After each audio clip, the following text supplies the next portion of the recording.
Selamat pagi, sahabat Tribuners profesional yang saya hormati dan saya muliakan. Pagi hari ini, Talkshow Berbisnis kita akan bahas sesuatu yang sangat menarik, yaitu prospek sektor properti di tahun 2021 ini ya, apa yang terjadi dengan sektor properti. Dan tentunya di studio sudah hadir Pak Johnson Lim, investor properti dan praktisi properti yang sudah banyak mengetahui seluk-beluk properti, khususnya di Medan, Sumatera Utara. Dan juga di studio kita tidak hanya berdua ya, akan ditemani oleh Pak Bimo dari Research Panin Sekuritas Jakarta. Selamat pagi Pak Bimo, apa kabarnya? Halo, selamat pagi Pak, kabar baik, alhamdulillah tetap sehat. Luar biasa ya, kepada sahabat Tribuners yang menunaikan ibadah puasa, semoga lancar selalu sampai di Hari Raya Idul Fitri ya. Dan Pak Johnson, apa kabarnya? Yes, luar biasa. Salam inovasi, Pak Syajid. Terima kasih atas undangannya. Selain praktisi properti, Pak Johnson juga adalah inovatif, motivator ya. Banyak membantu perusahaan di beberapa di kota di Indonesia. Nah, kita langsung memulai ya. Tentunya membahas tentang seluk-beluk dan arah properti di sektor properti apa yang terjadi di 2021 ini. Pak Bimo, bagaimana arahnya ya? Kita langsung aja Pak Bimo, bagaimana arah dari tren saham properti untuk tahun 2021 ini berdasarkan riset yang Bapak lakukan bersama Panin Sekuritas. Silakan. Data yang mengkonfirmasi sebetulnya pembangunan sektor properti ini ke arah mana ya? Nah, di sini kita lihat volume penjualan semen waktu bulan Maret. Dari banyaknya data ini, kita bisa langsung fokus aja ke kalau kita mau melihat sektor properti, yaitu semen kantong. Contohnya di sini. Nah, ini kita bandingkan bulan Maret dan bulan Februari 2021 itu ternyata meningkat signifikan, yaitu 15% sendiri. Dan kalau kita lihat bandingkan Maret ya, 2020 sama 2021, itu semen kantong pun meningkat 17%, cukup signifikan. Padahal kalau kita bandingkan dengan penjualan semen curah atau semen yang biasanya skalanya buat konstruksi besar ya, seperti jalan tol, bendungan, dan lain-lain, itu masih menurun. Lalu kalau kita akumulasikan dari Januari, Februari, sampai Maret, itu juga sebetulnya semen kantong itu masih meningkat 7%. Berarti di sini memang terkonfirmasi bahwa di 2021 ada arah perbaikan dari tren pembangunan properti yang dimana masyarakat ini mulai memiliki confidence yang tinggi Pak untuk mereka konsumsi properti lagi. Jadi di sini kita bisa lihat data indeks harga properti residensial. Jadi di sini menggambarkan skala besar seperti apa sih harganya. Namun kita bisa fokus ke sini dulu. Nah, di sini tahun 2020 ternyata waktu di kuartal 3 itu memang ada pelemahan harga properti ya, apalagi rumah yang propertinya itu skalanya besar, itu bahkan harganya sedikit menurun. Tapi kalau kita lihat di tahun 2020 yang kuartal 4 itu ada sedikit peningkatan, apalagi yang rumah skala besar. Di sini juga peningkatannya harganya ini menandakan bahwa demand-nya ini juga sedikit semakin pulih. Terus kalau kita lihat dari berdasarkan wilayah, ini juga variatif. Contohnya Jakarta, ini kita bisa langsung lihat di ujung 2020 kuartal 4, ini mulai meningkat. Surabaya itu melemah, namun yang rumah tipe kecil itu masih meningkat. Kita lihat wilayah lain lagi, harga properti di Makassar itu ternyata cukup stabil. Di Medan kemarin kuartal 3 sempat ke-hit, di kuartal 4 itu sedikit recover. Jadi ini menandakan bahwa dalam indeks harga properti ini tidak semua wilayah itu terkena dampak yang sama seperti beberapa wilayah. Ada beberapa wilayah yang memang bisa untuk menahan dari tekanan pandemi, ada beberapa wilayah yang memang terhit. Terus kalau kita lihat untuk apartemen itu seperti apa, ternyata buat apartemen itu tidak seperti rumah tapak. Di sini apartemen melemahnya masih cukup signifikan, permintaannya itu pun sebetulnya masih negatif ya indeksnya. Namun yang menjadi concern adalah sebetulnya pasokan apartemen ini mulai bertambah, yang dimana padahal permintaannya itu confidence-nya belum setinggi itu. Jadi di sini kita lihat tekanan harga apartemen masih terlihat. Dan kalau kita lihat perubahan tren moneter, sebetulnya hal ini untuk properti kita lihat, kita bisa bilang bahwa playing field yang ada di sektor properti itu cukup menunjang untuk adanya pemulihan.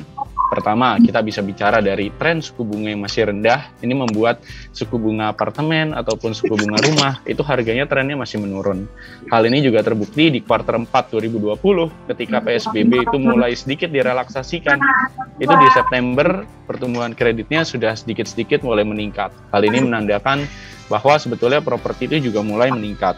Terus juga di sini ada insight yang cukup menarik Pak sebetulnya, bahwa kalau kita lihat tren waktu pandemi 2020 ya, itu di perbankan dana pihak ketiganya itu bertumbuh sangat pesat nih. Artinya dana pihak ketiga, orang yang naruh tabungan, deposito itu juga semakin meningkat.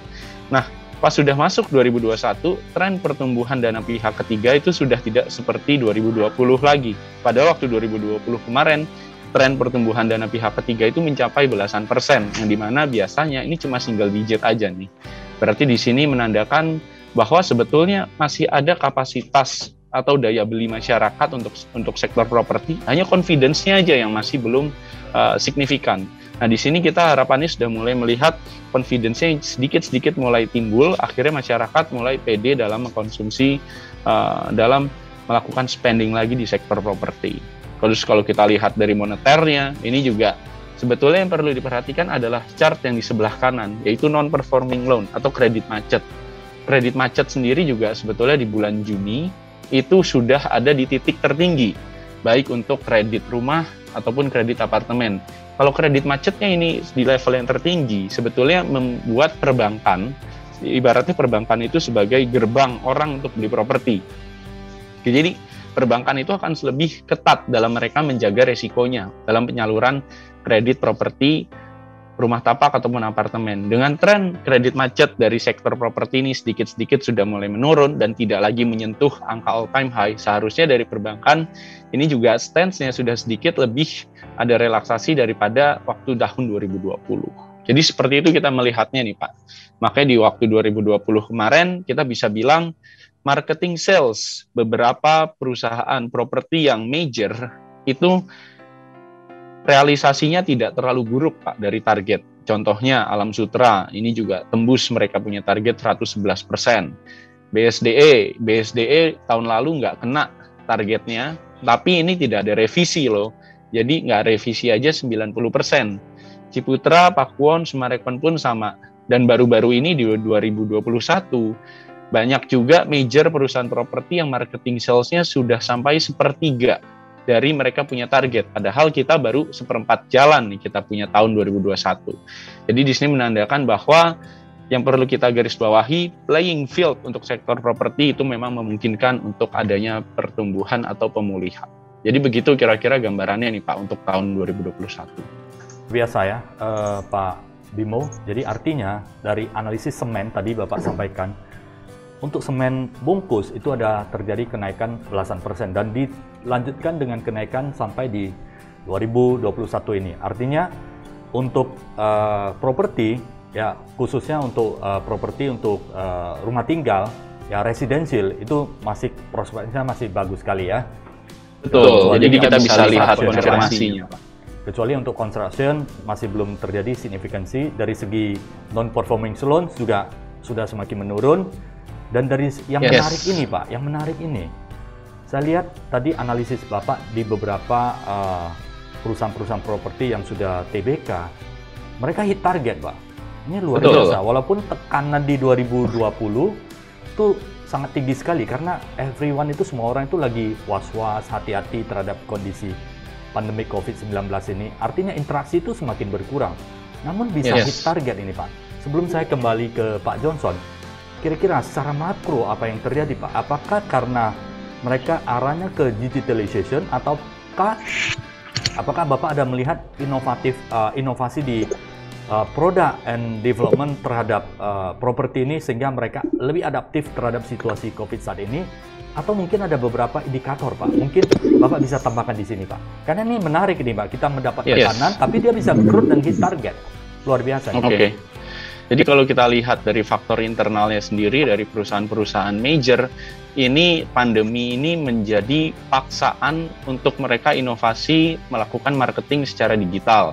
Makanya banyak sekali produk-produknya itu yang dilakukan launching secara virtual. Dan di sini juga namanya virtual, orang kalau mau cari rumah itu kan biasanya cukup monoton lihat brosur. Tapi ini banyak sekali yang memberikan layanan sesimpel 360 virtual tour. Jadi juga sebetulnya kita nggak perlu datengin lokasi, kita coba lihat virtual tour-nya 360, jadi kita bisa muter itu rumah seperti apa. Oh, kita punya bayangan. Makanya di sini tiap ada launching itu masih menimbulkan ibaratnya take up rate yang masih positif. Contohnya kayak Ciputra, Citra Majaraya itu sering juga ngelakuin yang namanya launching virtual. Dari BSD pun juga sering melakukan launching virtual, dan rumah-rumah yang ditawarkan pun juga sebetulnya cukup adaptif ya dari segi produk. Jadi zaman sekarang kita ada tren bahwa produk-produk hunian rumah itu dulu ya, mungkin orang dulu concern sama harga tanah. Wah, harga tanah berapa? Masa kita beli rumah harganya segini tapi tanahnya cuma segini. Tapi sekarang mulai ada mau tidak mau dorongan bahwa tanah itu cukup kecil ya. Contohnya ini adalah beberapa produk yang di BSD. Itu ada rumah yang seperti Flick House, Inspira House, yang memang rumahnya tergolong kecil, namun bisa dibilang desainnya itu compact, yaitu dengan rumah yang sangat kecil, utilitas ruangannya sangat baik kita lihat. Makanya di sini juga kalangan-kalangan milenial mulai concern terhadap hal itu, yaitu dari produknya, utilitas secara ruangannya.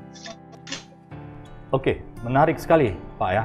Oke, Bapak hold sebentar, saya ke Pak Johnson terlebih dahulu karena ada beberapa yang saya akan bertanya mengenai kaitannya dengan sektor properti terhadap perusahaan-perusahaan properti yang sudah TBK seperti apa. Nah, sebelum saya lanjut ke Pak Bimo, Pak Johnson. Yes. Menurut Pak Johnson, arah tren properti, Bapak sebagai praktisi dan investor properti, khususnya di Medan Sumatera Utara, seperti apa 2021? Ya, selamat pagi Tribuners. Saya Johnson Lim, pelaku praktisi properti dan investor properti. Jadi dari tahun 2013 menghandle project sampai tahun 2021 ini. Nah, jadi Pak Syedid, saya optimis di tahun 2021 ini sektor properti akan mulai pulih kembali. Nah, kalau bicara arah trennya, saya sangat setuju sekali dengan apa yang sudah di research oleh Pak Bimo tadi. Ada kemiripan dari proyek-proyek TBK Jakarta ya, yang tadi disebutkan, dijelaskan Pak Bimo. Misalnya di BSD ada launching proyek perumahan yang agak simple, compact, dan ukuran size-nya tidak terlalu besar. Nah, jadi kalau tren properti 2021 di Kota Medan sebenarnya arahnya ke end user, Pak Syedid. Jadi arahnya ke pemakai langsung. Nah, pemakai langsung itu adalah milenial, orang yang baru menikah, ataupun orang yang mempersiapkan dirinya untuk memiliki hunian rumah baru ataupun apartemen baru. Itu harga sekitar 600 sampai 1 miliar. Nah, jadi arah tren properti di Kota Medan adalah end user. Jadi lebih fokus ke pemakai. Nah, ini juga kebetulan kalau properti kita bicara ada project primary dan properti secondary. Nah, kalau secondary dari tahun 2020 itu sudah meningkat sangat tajam, di mana pada saat ekonomi di Indonesia, Kota Medan juga lesu, lalu pandemi, banyak sekali orang yang menjual rumah-rumahnya dengan harga murah, sehingga banyak pemakai end user mencari rumah-rumah yang murah.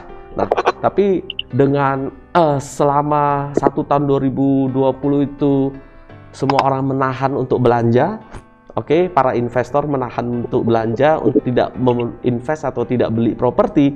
Malah saya lihat 2021 ini banyak sekali orang yang mulai invest properti, berani belanja, berani beli rumah ataupun hunian properti, tapi tetap 600 sampai koridornya 600 sampai 1 miliar. Maksimal 1 miliar. Ya, dan di salah satu proyek yang kita sedang tangani dalam 2 jam, Pak Syedid, di 14 Maret ya, di bulan Maret, dalam 2 jam kita omset penjualannya itu sampai 100 miliar lebih. Nah, namun huniannya itu adalah 600, range-nya sampai 2 miliar. Nah, jadi penjualan yang paling laris itu adalah yang 500, 600 sampai 1 miliar itu omset 2 jam itu 100 miliar lebih, Pak Syedid. Luar biasa. Artinya, kalau dilihat dari research dari Pak Bimo dan praktisi dari Pak Johnson, properti ini akan semakin cerah ya ke depannya ya. Akan semakin cerah karena beberapa nanti mungkin ada support dari pemerintah dan sebagainya. Nanti kita akan diskusi dengan Pak Bimo. Yang jelas adalah end user ya, end user. Dan kemudian range-nya dari 600 sampai 1 miliar ya. Itu yang menjadi best seller atau yang paling diminati oleh customer saat ini untuk mencari rumah. Benar. Ya kan. Nah, selain range harga dan sebagainya, seperti apa yang dibutuhkan oleh customer saat ini? Mereka membutuhkan kenyamanan, teknologi, atau mungkin simple seperti itu, minimalis. Jadi saat ini kalau dari sisi developer biasanya mau melaunching sebuah project itu pasti biayanya besar sekali.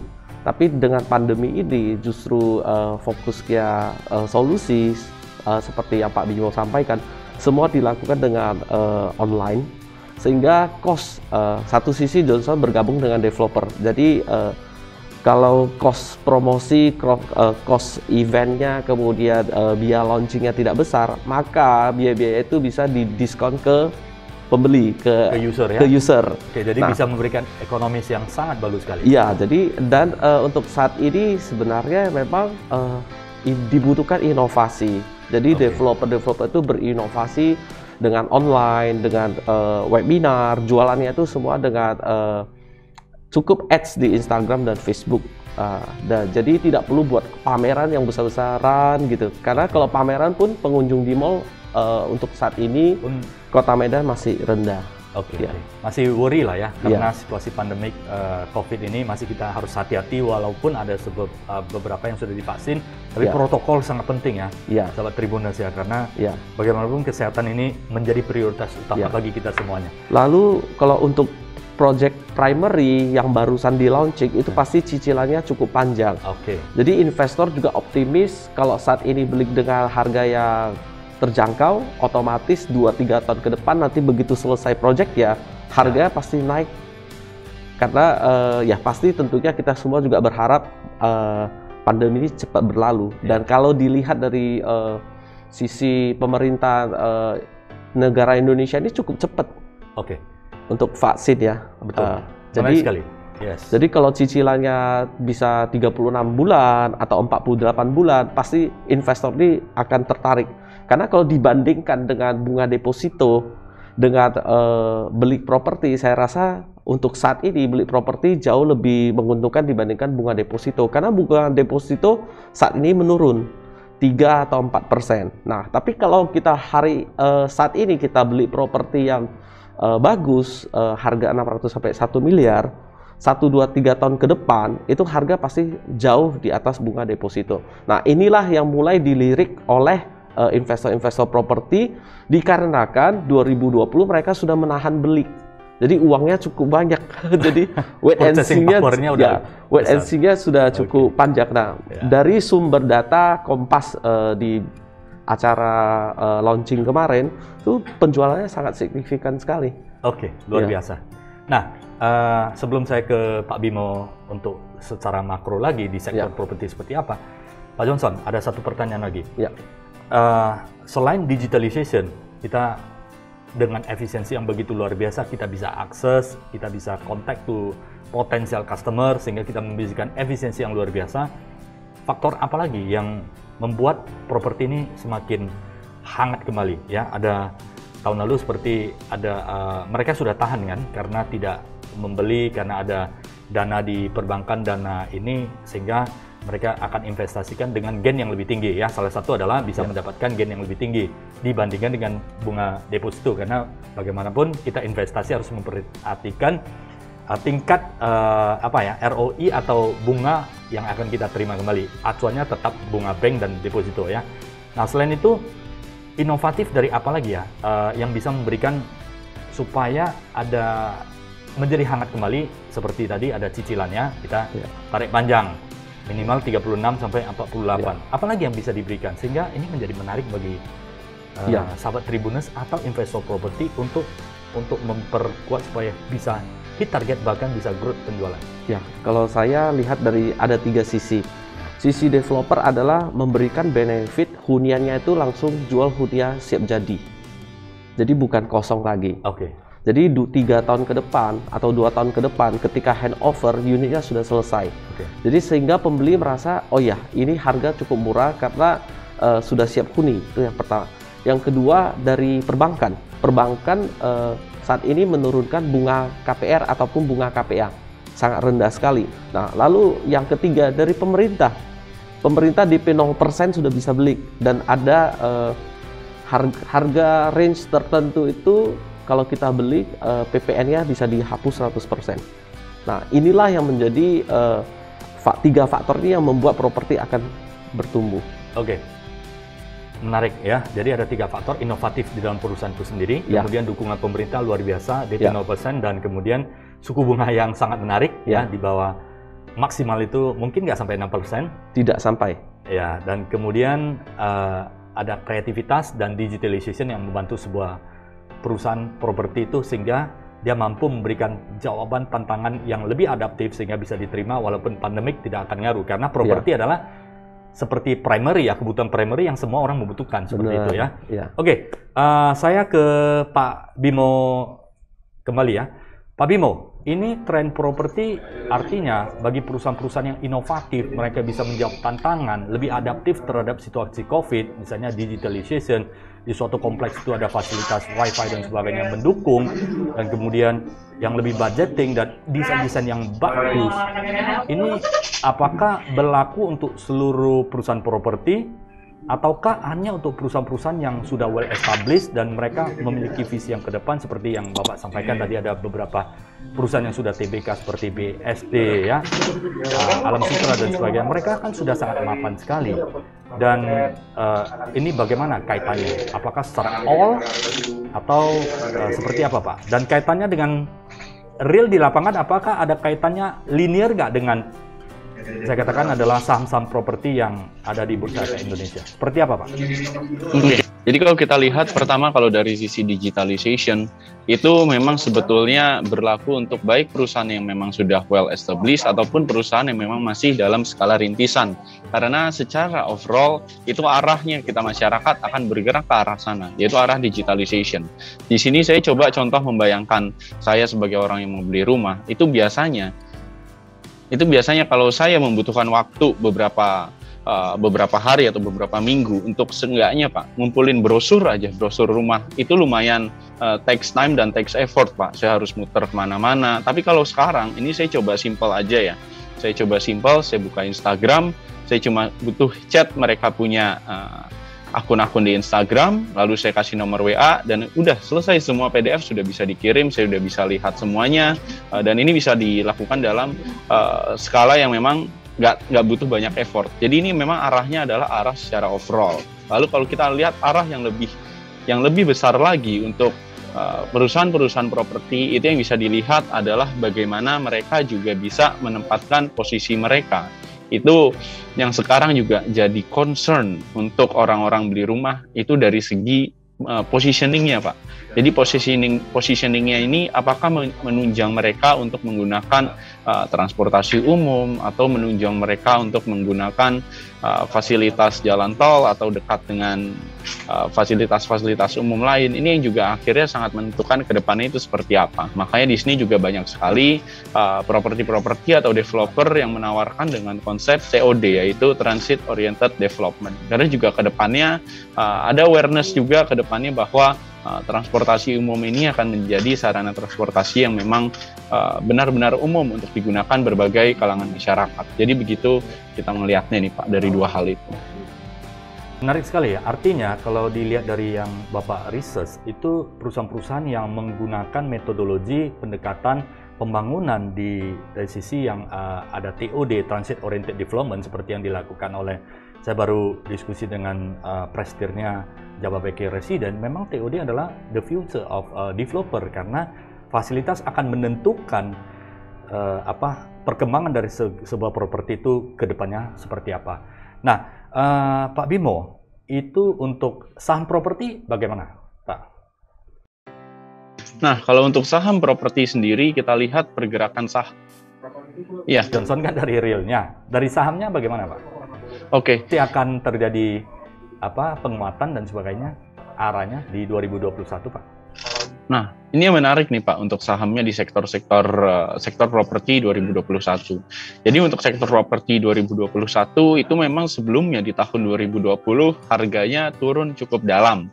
Dan sekarang ini harga-harga saham di sektor properti sudah sedikit mulai meningkat. Tapi kalau kita lihat, bandingkan valuasi harga saham properti seperti 2 tahun ke belakang, 3 tahun ke belakang, ataupun 5 tahun ke belakang, itu sebetulnya masih dalam kategori under value, Pak, sektor tersebut. Kenapa under value? Bahwa di sini kita melihat harga sahamnya sudah rendah. Tapi kalau kita lihat secara fundamental, playing field-nya ini cukup prospektus, Pak, untuk saham-saham di sektor properti. Seperti ada yang sudah diceritakan, faktor eksternal, kita punya pemerintah yang memang akomodatif, yaitu dari pajak direndahkan, terus di LTV, loan to value atau DP lah, itu juga dikasih relaksasi.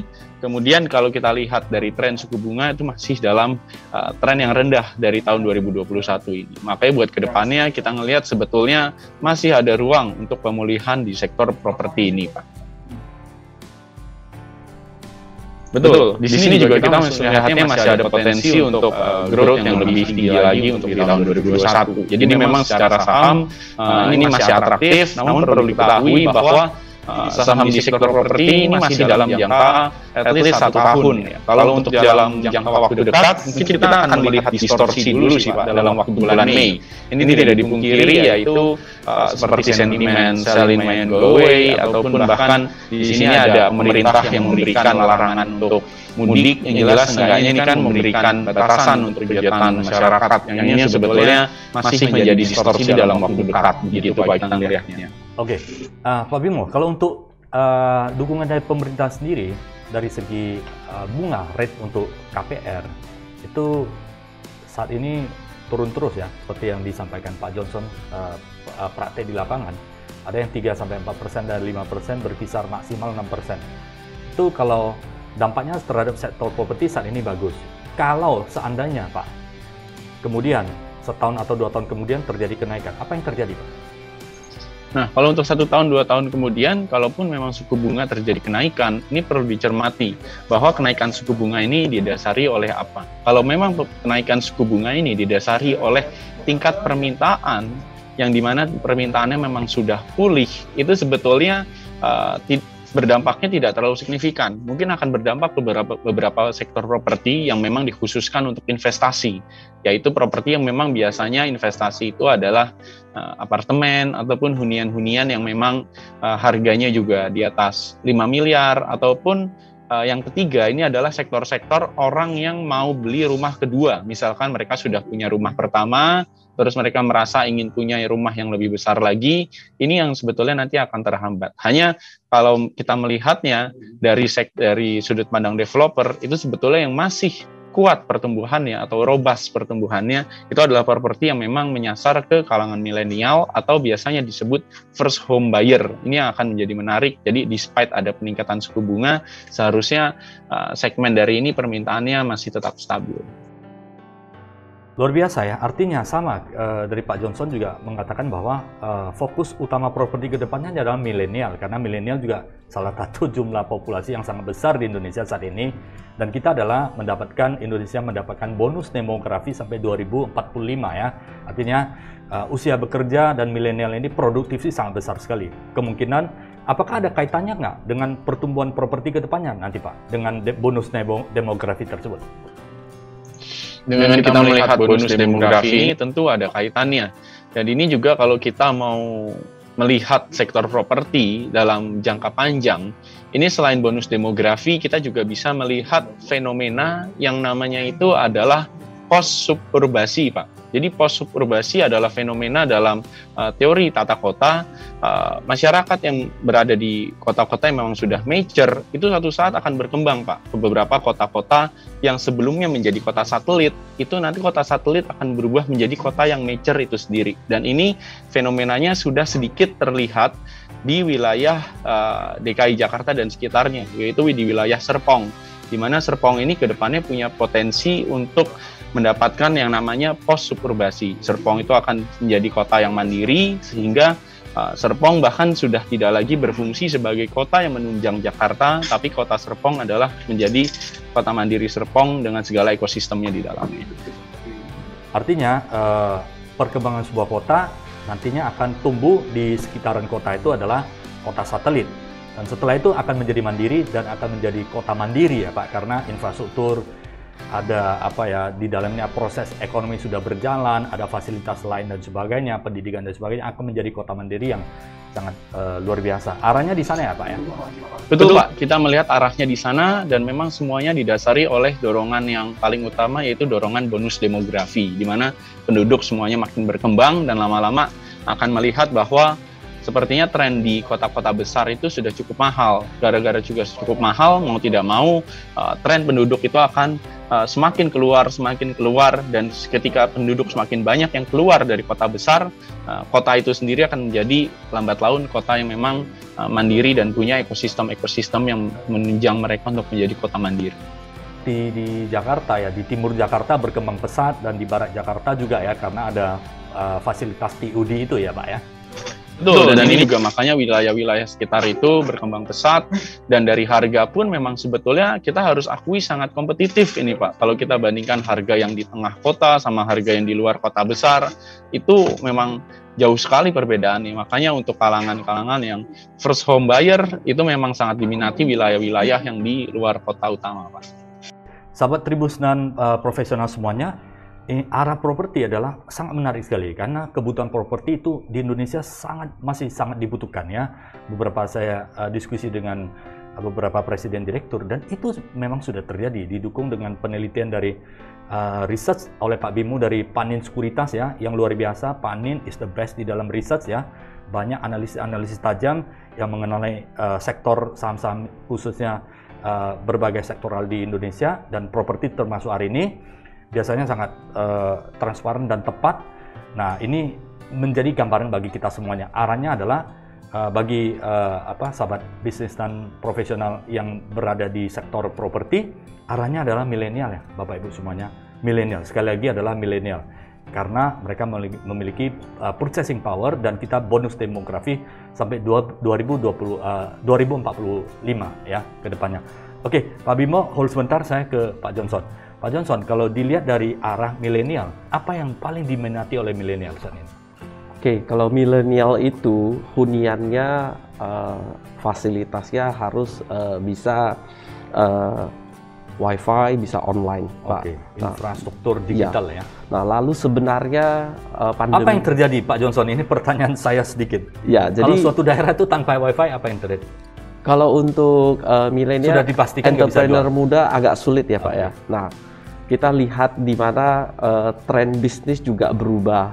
Kalau di Kota Medan, kita lihat 10 tahun lalu, 20 tahun lalu, itu banyak sekali ruko-ruko yang dijadikan tempat bisnis, tempat usaha. Tapi belakangan ini, 5 tahun ke depan ini, justru Starbucks ataupun tempat-tempat kafe umum yang menyediakan Wi-Fi free itu menjadi tempat bisnis, tempat berdiskusi, menjadi tempat satu komunitas. Jadi kalau Pak Syed nanya ke Johnson, kira-kira hunian seperti apakah yang cocok untuk milenial, adalah yang bisa membangun sebuah komunitas, kemudian tersedia fasilitas-fasilitas tempat kerja yang nyaman, Wi-Fi, dan dekat dengan pusat perbelanjaan. Jadi ketika mau entertain teman, ketika mau ngopi, itu mudah dan gampang. Nah, jadi untuk arah milenial itu, apalagi work from home ini benar-benar merubah lifestyle kita, termasuk saya sendiri. Akhirnya saya memilih, kalau saya bertahan terus dengan ruko-ruko yang sudah saya invest 10-15 tahun lalu, saya justru masa pandemi saya cut loss, saya jual, karena saya yakin ke depan agak sulit Pak. Nah, saya ambil salah satu contoh. Kebetulan Joshua benar-benar adalah seorang praktisi di bidang properti. Dulu di Jalan Krakatau, Kota Medan, itu banyak sekali perbankan yang sewa. Banyak sekali orang yang beli ruko di Jalan Krakatau itu bisa tembus sampai 2,8 miliar. Tapi 3 tahun yang lalu atau 2 tahun yang lalu, sampai saat ini 1,5 miliar juga masih ada dan tidak laku. Nah, saya melihat tren ruko di Kota Medan ini sudah menurun, yang di pinggir jalan Pak Syed. Tapi kalau ruko yang di dalam satu komplek, tempat parkirnya bisa bagus, fasilitasnya bagus, kemudian dari developernya juga bisa develop dengan bagus, ini masih akan bagus. Nah, jadi seperti di Jakarta kita tahu kalau di peak tempat kuliner itu ramai. Wah, iya. Nah, tapi kalau di Kota Medan di pinggir jalan ruko-ruko itu satu keamanan, yang kedua prestisiusnya kurang, yang ketiga biayanya costnya terlalu tinggi. Nah, jadi untuk milenial sekali lagi untuk developer harus bangun apa yang jadi permintaan dari generasi yang membutuhkan wifi, fasilitas parkir, kemudian komunitas, kemudian tempat ngongkrong, tempat ngopi, ya itu sih Pak. Artinya milenial ini lebih tertarik kepada range harga tidak terlalu tinggi, 600 sampai 1 miliar ya, kira-kira seperti itu, atau mungkin di bawah 400, 300 sampai range maksimal 1 miliar. Dan kemudian fasilitas ya, karena communication sekarang segala-galanya, kita bisa berinteraksi dimanapun kita berada. Dan kemudian ada tempat yang bisa kita hangout bersama ya, ada ekosistem yang kita bisa bersama untuk nikmati ya. Dan kemudian keamanan juga penting ya.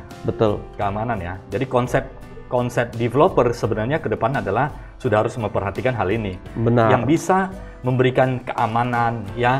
Kemudian yang bisa range harga jangan terlalu tinggi dan inovatif tentunya di dalam desain ya, yang minimalis. Apakah ada desain bagaimana Pak Johnson kalau saya perhatikan di Jakarta, di BSD, di Sinar Masland, itu semua desainnya arahnya ke minimalis. Ya. Nah, tapi tidak dipungkiri kalau di Kota Medan rumah impian, rumah pertama itu cenderung orang masih pengen lihat yang semi klasik. Wah, rumah dia klasik mewah gitu. Tapi sebenarnya trennya menurut saya semua sudah lebih ke minimalis. Jadi lebih ke fungsi. Tidak lebih ke fasad. Klasik itu kan ribet ya. Tapi sebenarnya lebih saya lihat desainnya, interior desain dari developer Jakarta itu lebih ke fungsional, lebih ke compact, lebih ke comfortable juga, lebih ke fungsi Pak. Betul. Menarik Pak Johnson ya. Jadi arahnya ya seperti itu ya. Daya beli dan kemudian arah properti pasti akan tumbuh ya. Dari segi praktisi sudah banyak di lapangan membutuhkan properti karena bagaimana rumah tinggal adalah kebutuhan kita setiap keluarga. Dan kemudian arahnya ada klasik, minimalis tergantung pilihan dan range harga, faktor keamanan, developer tentunya ya menguntungkan juga ya Pak ya kalau kita investasi di sebuah properti ya.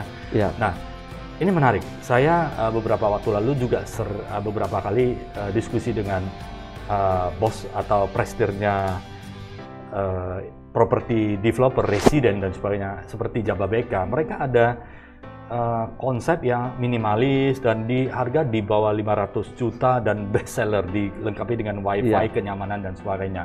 Arah properti sebenarnya mengarah ke arah sana dan banyak yang membeli adalah sekali lagi research dari Pak Bimo dan Pak Johnson juga menarik ini milenial dominan ini. Milenial juga menjadi dominan. Pak Syedid, kalau di Jakarta kemudian di Kota Serpong ya, di BSD mereka itu bisa buat bagus itu karena lahannya luas. Lahannya luas. Jadi tapi tentunya kembali seperti yang Johnson sampaikan tadi, terbentuk sebuah komunitas. Misalnya contoh Pak Syedid juga di situ, saya di situ, Pak Bimo di situ, semua pakar-pakar semua di dalam komplek. Ada chemistry-nya ya. Jadi orang tentunya semua pakar-pakar, semua entrepreneur berkumpul di sana. Yaudah kita di situ saja. Di Medan mulai terbentuk seperti itu juga. Menarik. Tapi lokasi sedikit lebih ke pinggiran. Lokasi sedikit lebih pinggiran. Tapi tentunya setelah developer nasional masuk ke Kota Medan, saya lihat developer ataupun properti Kota Medan ini bertumbuh. Karena memang sudah menyasar seperti yang Pak Bimo dan Pak Syed sampaikan. Mereka bangun satu kawasan pinggiran, satelit dan mandiri akhirnya ya. Mandiri, benar. Menarik Pak Johnson. Saya kembali ke Pak Bimo. Pak Bimo, untuk saham properti Pak, ini ke investor ini Pak, ya kan? Kalau investor di saham properti yang menguntungkan seperti apa Pak? Bagaimana kita memilih? Apakah memilih perusahaan yang inovatif? Kan dari segi inovatif yang apakah land banknya masih besar atau dari kredibilitas daripada perusahaan properti developer tersebut Pak? Bagaimana Pak? Ada saran dari Bapak?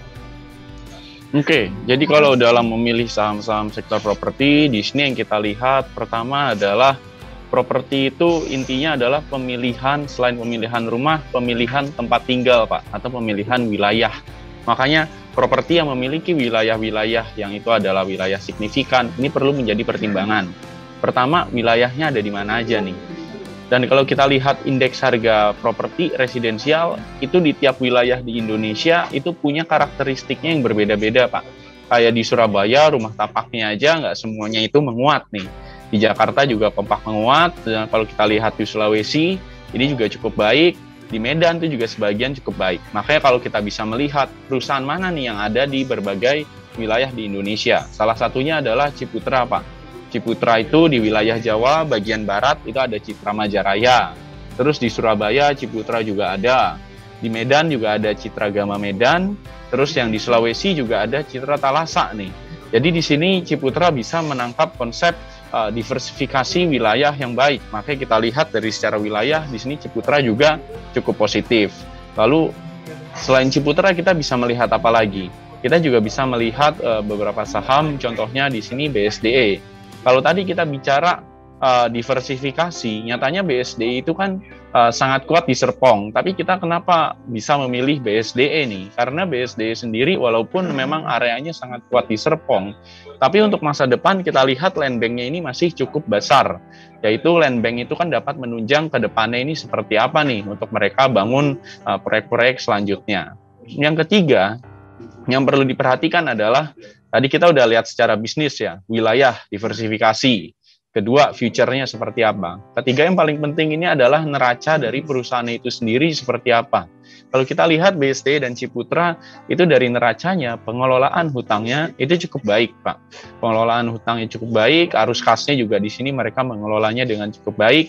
Makanya perusahaan-perusahaan seperti ini dapat sustain di tengah tekanan dari pandemi. Jadi kalau nanti pandemi sudah lambat laun sudah semakin selesai, mereka pun juga punya ruang untuk mereka ekspansi bisnis lebih lagi karena dari neracanya ini yang masih terjaga. Jadi yang ketiga jangan meremehkan neraca, kita harus melihat perusahaan-perusahaan mana yang memang secara neraca ini masih cukup baik kategorinya, Pak.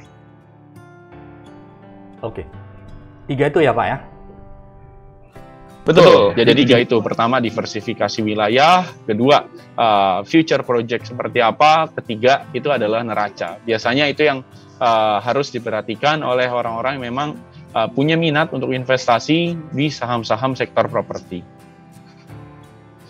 Bapak Ibu semuanya, sahabat Tribuners yang saya hormati dan saya muliakan, ya, itu yang saran dari Pak Bimo dari Panin Sekuritas ya, Pak Bimo research dari Panin Sekuritas Jakarta. Pak Bimo, kalau misalnya ada teman-teman ini yang ingin mengetahui sektoral properti lebih tajam lagi tentang saham-saham properti, mungkin bisa hubungi Panin Sekuritas. Bagaimana caranya, Pak ya? Oke, jadi di sini kita bisa untuk menghubungi, pertama kita bisa cek dari kita punya website sendiri, Panin Sekuritas, di mana di website Panin Sekuritas itu sendiri kita ada publikasi dari kita punya report yang secara rutinan, dan juga untuk beberapa nasabah dari Panin Sekuritas yang sudah bisa mendaftar, ini juga bisa email ke research@pans.co.id untuk menanyakan seperti apa saham-saham yang sektor yang akan dipilih. Namun sebelum itu kita juga cukup daftar aja ke Panin Sekuritas sebagai nasabah, yang juga pendaftarannya dapat dilakukan secara virtual. Jadi di sini juga dapat memudahkan calon-calon nasabah untuk kedepannya bisa berinteraksi bersama kita. Bimo, jadi sahabat Tribuners yang saya hormati, saya muliakan, tips memilih saham properti ya, tadi diversifikasi. Yang kedua adalah land bank. Ya, dia memiliki infrastruktur atau ketersediaan land bank yang sehingga dia bisa berkembang inovatif ke depannya, sangat jauh ke depan. Yang ketiga adalah neraca. Artinya dari fundamental keuangan itu sangat penting sekali ya. Sangat penting sekali karena keuangan adalah engine atau darahnya bagi perusahaan, dari perusahaan untuk dapat melakukan ekspansi ke depannya dan bisa bertumbuh dan berkembang ke depannya. Nah, sebelum saya ke Pak Johnson, saya tanya satu pertanyaan lagi, Pak Bimo. Ini terkait dengan, kita tahu Mas, bahwa COVID-19 ini kan masih belum sepenuhnya kita aman dari COVID-19 ya, masih kita tetap menjaga protokol kesehatan dan sebagainya. apakah ada isu-isu COVID-19 ini yang akan mempengaruhi sektor properti lagi? Bapak melihat seperti apa di 2021 ini, Pak? Oke, jadi untuk dari sisi pandemi di 2021 yang kita bisa lihat adalah resiko dari dua hal, yaitu masalah pendistribusian vaksin dan dari vaksinasi itu sendiri ya. Beberapa bulan lalu juga kita kan sempat melihat ada beberapa vaksin yang memang masih tertahan proses pendistribusiannya di beberapa negara. Hal ini kan meningkatkan kekhawatiran lagi apakah distribusi vaksin ini akan berhasil. Kedua, dari pandemi itu sendiri, kita bisa melihat contoh India yang memang kita bisa bilang cukup rileks karena sudah melihat penurunan pasien baru yang cukup dalam, tapi ternyata dengan adanya relaksasi tersebut justru malah meningkatkan lagi, mereka punya kasus baru yang meningkat signifikan. Jadi di sini yang menjadi lesson learned untuk beberapa negara adalah jangan sampai lengah, jadi tetap harus melakukan protokol sehingga dari resiko dari penyebaran virus baru ini dapat tertanggulangi. Karena kalau nanti resiko dari dua hal ini meningkat, pendistribusian vaksin ataupun masalah dari penyebaran varian baru, ini meningkatkan kekhawatiran masyarakat yang nanti confidence mereka untuk beli properti itu akan ditahan lagi. Jadi mereka untuk prefer duitnya ditahan dulu di bank. Akhirnya ini juga yang menjadikan kenapa kemarin kita melihat pertumbuhan dana pihak ketiga yang memang cukup signifikan. Jadi ini masalahnya adalah confidence untuk spending yang nanti akan beresiko, Pak.